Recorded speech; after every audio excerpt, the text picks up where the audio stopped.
ఈ విజయ్ కుమార్ అనే అతను ఒక హిందువు బైబిల్ గురించి పుస్తకాలు రాయడం ఏంటి అని ప్రశ్నిస్తున్న విజయ్ కుమారు మరి క్రైస్తవులందరూ కలిసి హిందూ గ్రంథాలపై పుస్తకాలు రాసినప్పుడు ఈయన ఏం చేస్తున్నాడు?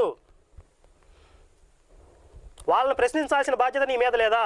అంటే క్రైస్తవులందరి తరపున నువ్వు వకాల్తా పుచ్చుకుని క్రైస్తవ సమాజానికి మొత్తానికి నువ్వు ఒక్కడు ఏదో ప్రతినిధి అన్నట్టుగా ఫీల్ అయిపోతున్నావు కదా. మేమేమి నిన్నొక్కడనే దృష్టిలో పెట్టుకుని ఈ పుస్తకం రాయలేదు.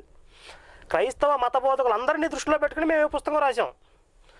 నువ్వేంటో వాళ్ళందరి తరపున నువ్వేదో రిప్రజెంటేటివ్ లాగా వచ్చి తెగ హడావిడి చేస్తున్నావు. మరి అలాంటప్పుడు వాళ్ళందరికీ తప్పు చేసినప్పుడు వాళ్ళ బాధ్యత కూడా నువ్వే తీసుకోవాలి.